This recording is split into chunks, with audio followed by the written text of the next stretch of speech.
There is way too much misunderstanding about this new novel coronavirus. For a change, I'll go over this topic today. Let's first start off with the name, coronavirus. The 2020 novel coronavirus isn't actually the first coronavirus in the world. In fact, the common cold that we have could be caused by a coronavirus. Now you might be thinking, what is a novel coronavirus? What's going on in Wuhan is called a novel coronavirus because it spreads from an animal to a human. Right now, people believe that it either came from a bat or a snake. The way a novel corona works by getting into a human body is in direct, very close proximity contact with these animals, like consuming them. When transmitted to a human, it can take up to 14 days to develop symptoms. What are the symptoms? Well, the common symptoms are fever, cough, and shortness of breath. The novel coronavirus travels the same way as the common cold does, meaning it travels through air, surface particles, or close contact with humans. Now, I have one tip for you guys, and that is where you should look for your information. Where you should look for information are on certified websites like the WHO, the CDC in the US, or the Department of Health. Also, please do not think that if you read someone's post on social media like Instagram or Twitter, and it gets a bunch of reposts, like retweets, that the information is genuine and correct. No, it's not. Sometimes it can be, but most of the time it's not. Look for reputable organizations for your information. Now first I want to say that this video is filmed on the 10th of February 2020. Why? Because I want you guys to stay up to date with the latest updates, meaning you'll know when this video is recorded, because today's numbers are going to be different than tomorrow's, next week, and next month. So I want you guys to know when this video is recorded and how exact the numbers are. Now, in the country I live in right now, Australia, there are only 15 cases reported, 0 fatalities. I mean, seriously, think of the common flu in the US. They have over 180,000 cases reported and more than 10,000 fatalities. For the coronavirus, the death rate is actually considered low at only 2%. There are 34,956 cases worldwide and 724 cases dead, and also all in Asia. Blech, I can't speak. Except for one American who was reported dead 2 days ago. There was also 2,355 recovered from this new coronavirus. Recently, the WHO addresses the new novel coronavirus as a world health emergency. I should say that we shouldn't panic. Alert, not anxious, is the mindset I would like you to take.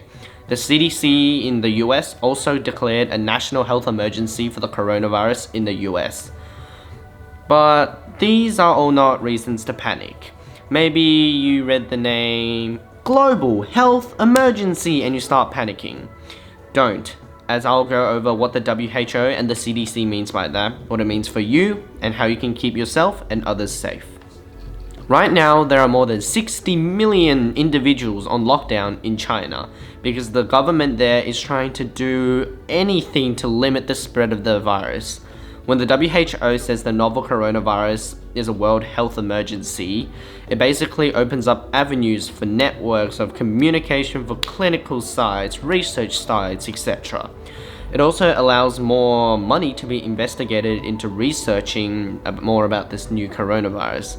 It does not mean that they labeled this new coronavirus as a health emergency just for us to panic. In fact, it's trying to do the exact opposite by alerting the public and unlocking dollars that could be spent on researching and fighting this new coronavirus. In Australia, we've increased screening at multiple airports and decreased flights from China to Australia. If you are coming back from the area in China known as the Hubei province, Wuhan is the main city there, you are going to be held in quarantine for 14 days. In the US, you guys got screening up to 20 airports and decreased the amount of flights coming from China as well. If you're a foreign national, meaning you are not a US citizen or a direct relative of a US citizen, you're from China or recently visited China in the last 14 days, you are not allowed to go back to the US. RIP. But if you are a citizen and you're a direct relative of you are a direct relative of a US citizen and you've recently visited China in the last 14 days and for some reason I can't speak today, you will still be quarantined for 14 days. The whole reason of being quarantined, if you're asking yourself, why do we need to be quarantined? Can't we just be allowed to go to the US and not be quarantined? Well, it depends on you. The only thing why we, as in the government in the US, in Australia, in everywhere that asks for quarantinization, if that's even a word, well, alright, let's say, the whole reason of being quarantined is if you come back from the affected areas, you don't know if you have the virus here. You go somewhere, you get a little sick, and then you just think it's the cold or something. When it's really the new novel coronavirus, you could actually spread the virus and infect hundreds if there are hundreds of people next to you. You can infect a lot of people and you can get a lot of people sick. That's the whole reason why we want you to be quarantined. You might have seen some headlines that say the coronavirus is an epidemic. Yes, that is correct. People will say it will become a pandemic, which could happen actually. If you don't know what the difference is, I'll tell you right now. A epidemic is spiking cases in a given area, like in China, and where a pandemic is a worldwide spread with many countries with a large number of cases. It has not been regarded as a pandemic by the WHO, and we don't want it to be. If we take a look at the spread of the virus, we think that the countries that are going to be affected most by this virus are the countries that doesn't have much access to modern healthcare. Think about countries in Africa where there are high rates of poverty. Of course, those countries doesn't have a high GDP and will not be able to build a 1,000 bed hospital in the center of a city in 10 days like they just did in China. I'm pretty sure the hospital actually opened a few days ago. Alrighty guys, that's all I've got to say for you now. It's quite short, but it's a brief explanation of the coronavirus. I stumbled a few times because I literally can't speak and I'm kind of tired already. So I will make another video on what happens if you get the coronavirus. So stay tuned for that.